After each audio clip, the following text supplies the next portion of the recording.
Alright, let me guess how you expect me to start this video. Hello, Epic Gamers. When it comes to the Sonic series, the Blue Bird sure has had a rough history. Remember Sonic 06?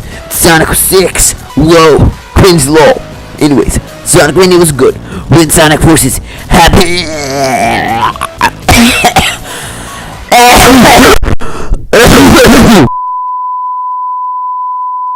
Yeah, I think I'm reviewing Forces.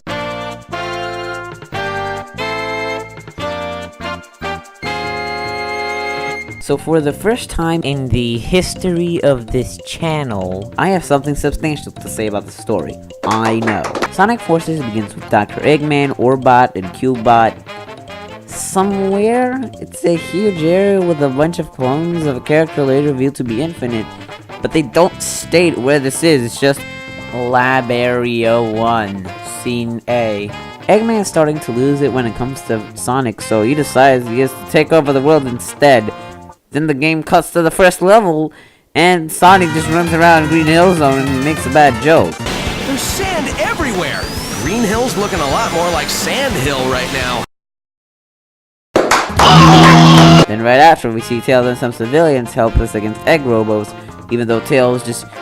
he could kill them in Mania, right? You know what? Sure. Whatever, he's helpless this time. Sonic shows up and kills the Egg Robos in a really unnecessarily flashy way. Like, dude, could've just jumped to the side and boosted to start with. Also, side note, Sonic has learned to attack during monologues. Anyways, out of nowhere, Shadow, Metal Sonic, Chaos, and... who even remembers that? Like, I actually want to know.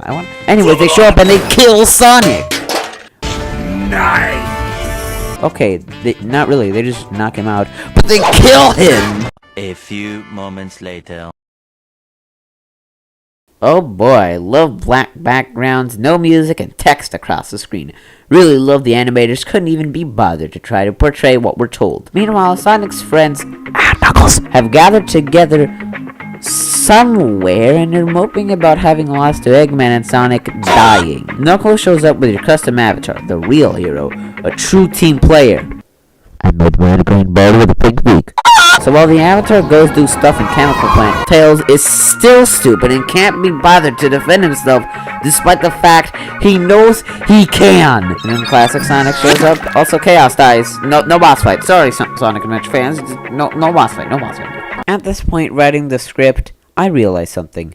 I didn't have to keep writing the story segment further because of what I've told you can all be applied to the rest of the story. Sonic is missing. They gotta go find him. They found him, but oh no, bad guy alert. Kill the bad guy 3 times and he's gone. Eggman's the final boss. Let's go home.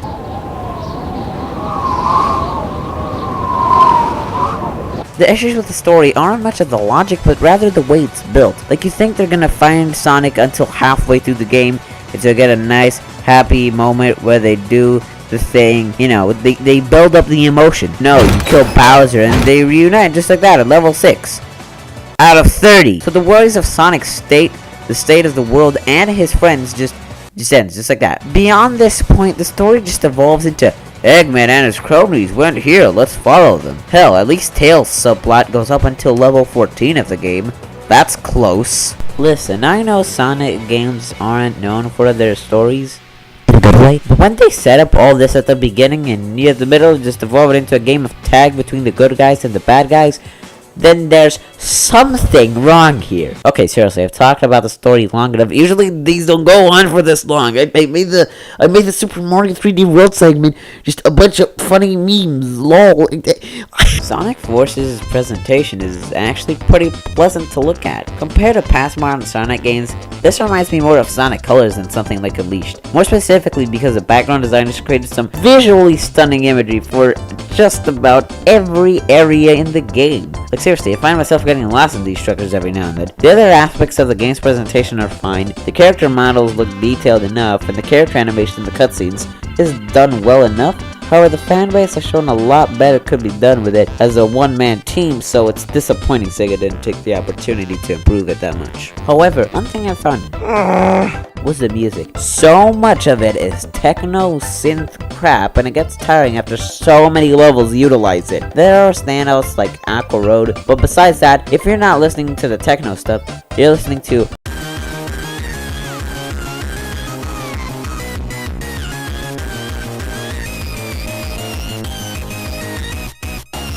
Yeah, just turn the volume all the way down when playing as classic Sonic. You'd have a better experience listening to 2009 epic meme songs. So, how does the game play? How is the gameplay? Is it better than some Sonic games? Is it worse than the other games? I'm glad you probably asked. Because there is no gameplay. It's non-existent.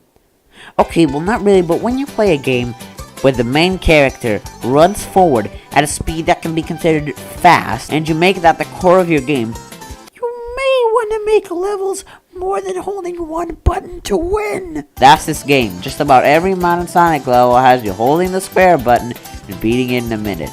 Minimal obstacles, diverging paths, anything really, just gone. Not there anymore. Now, classic Sonic has levels, alright, but they aren't designed exactly very well. Containing invisible springs, designs which were thrown in because they were running out of ideas, and overall something not made to account the fact that this is Sonic. These levels are